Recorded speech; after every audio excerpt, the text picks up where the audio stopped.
Hello, this is Bill. This video shows how to use Puzzilla.org to find new research targets on descendant lines, our cousins. To sign in, click the Sign In button. Submit your family search credentials to sign in to FamilyTree.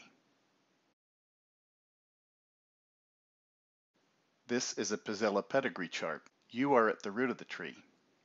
The blue squares represent males in your pedigree, and the red circles represent females. As you move your mouse cursor over these symbols, their names and other information appears.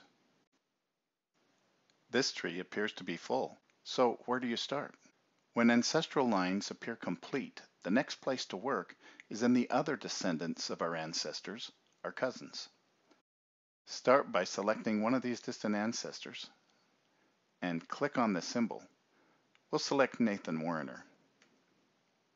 Clicking on the symbol freezes the pop-up so that you can click on the buttons inside.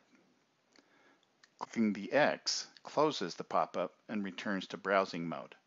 But for now, we'll click here to see Nathan Warner's descendants.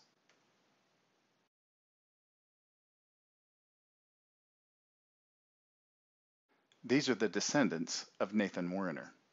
The golden line is your ancestral line between you and the ancestor at the root of the tree. A research target is a person in the tree who might have missing family members you can find. In a descendant view, we see people without children here, and some here, and a whole family here. There are other criteria for a good research target. These persons with the yellow squares died before they reached age 16.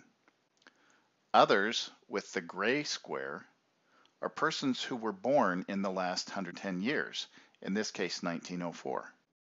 Puzzilla provides these two buttons in the control panel that allow us to turn these criteria off and on.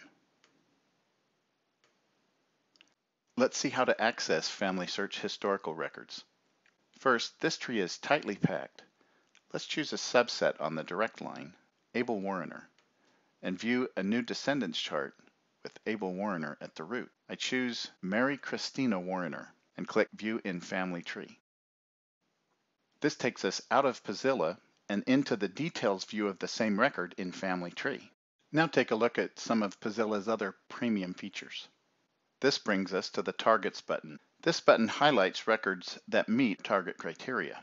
Here we see adults without children. The 16 and 110 year rules are already factored into the Targets button, so we can turn these off to make them easier to see. The Hints button marks records where Family Search has already located historical records that likely contain that ancestor. When you click on one of these, on the left control panel, links appear that you can click on that will take you to a panel to view the historical record persons compared with the target record persons from the tree. And if they match, you can attach the sources and add the persons quickly.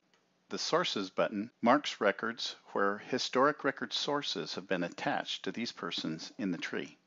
When we mouse over these, some of the sources have hyperlinks we can click on to actually see the historic records and make that determination and conclusion for ourselves. The My Changes button shows records that I personally have changed. And in combination with the Sources button, I can see records I've changed and attach sources to.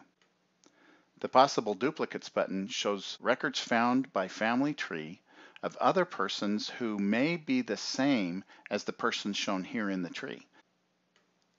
The Ordinances button for LDS members shows possible ordinance opportunities. And the Search button allows us to search the tree by name, ID number, or place, or a time period. These buttons give us a way to look at our tree and view the quality of the work that's gone into it. We've shown you how to use Puzzilla and introduced you to our premium services. Puzzilla is the best way to see your family tree.